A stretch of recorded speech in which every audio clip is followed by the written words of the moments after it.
We all know outsourcing is cheaper than hiring in the US, especially when countries like India offer skilled tech workers at far lower wages and operating costs than the US labor market. That's the hard truth. America doesn't have the same size of skilled workforce in tech, and when it does, the labor costs are sky high.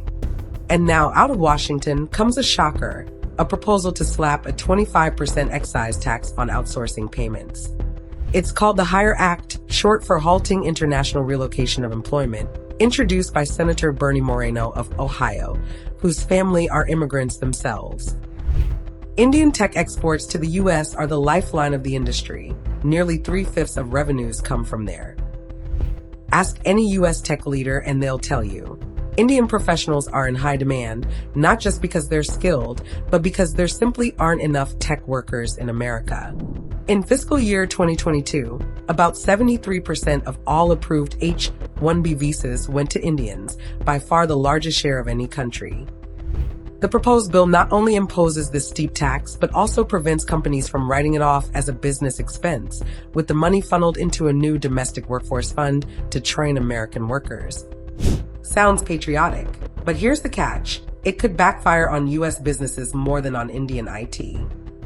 The proposed legislation comes at a time when the country's largest information technology, IT outsourcers, are engaged in a three-front war with an uncertain demand environment, AI eating into their revenue, and higher competition from mid-sized peers.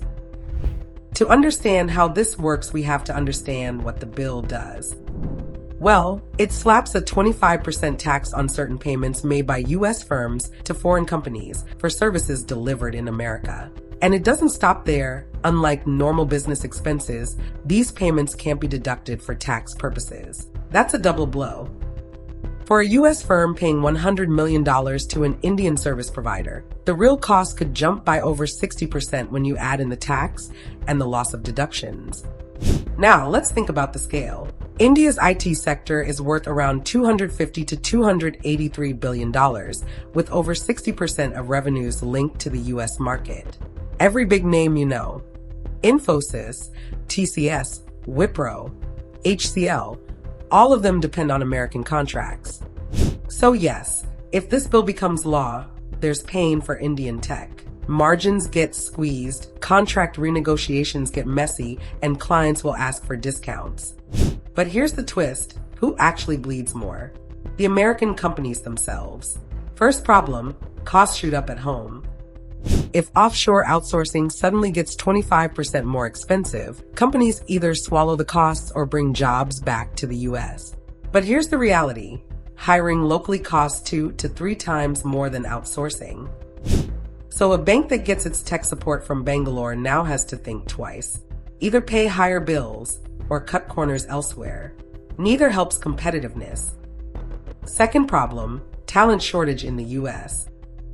If you think America has a surplus of coders, engineers, or data scientists sitting around waiting for jobs, then think again. That's why H-1B visas exist. That's why outsourcing boomed in the first place. A sudden wall against outsourcing ignores the simple truth. The domestic talent pipeline in the U.S. cannot scale overnight. Third problem, innovation slows down. Global companies lean on India for back-end operations, software development, and IT services that keep the lights on. But if IT bills suddenly inflate by 25%, that budget squeeze hits innovation hard. Companies invest less in the future, delay projects, or pass on higher prices to consumers. So, in effect, a law meant to protect U.S. workers risks dragging down U.S. innovation. Now, what about India? Yes, there's risk.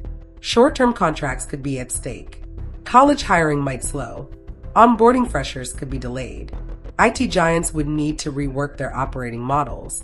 But here's what industry watchers are saying. Most Indian IT firms will just pass on the extra cost to their U.S. clients.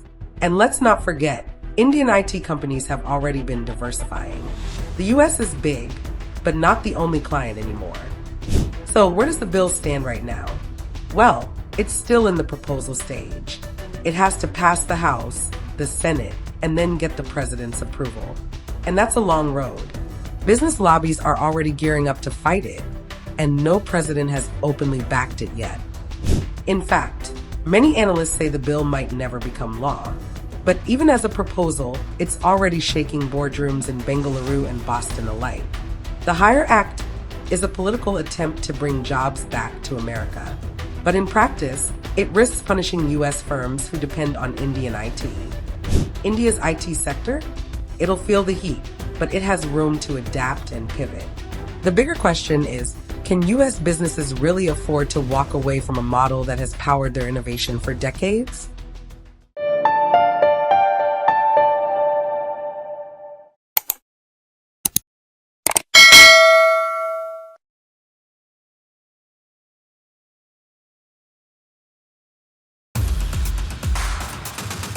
In a world where business never stops, Mint keeps you ahead, any screen, anytime.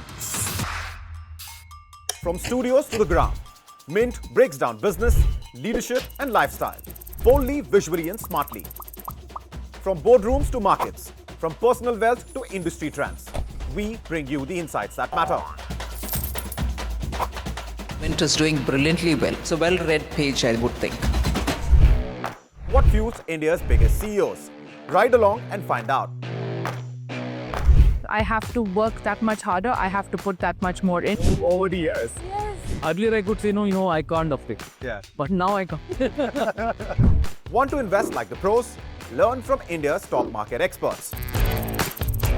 Things like that worry me about markets. I don't want to buy a house to invest. Your money, your future. We make finance simple. Step inside breathtaking homes and the creative minds behind them. So we are at the house in Camellias. I think Camellias is the most expensive property in the NCR and probably the most expensive in the country. India's real estate scene decoded. No jargon, no fluff. Home buyers will have more bargaining power. It's a great time to buy a house as well. Some chase success, others create it. Meet the ones who made the impossible possible. I don't want to be a doctor, I don't want to be an engineer, I don't want to be an accountant. And that's the most fragile thing. Poof, it will go away. वो ताली ऐसी थी ना, इतनी addictive थी, मैंने कहा boss अब तो यही होगा. We don't just talk business, we show it. And the world's watching.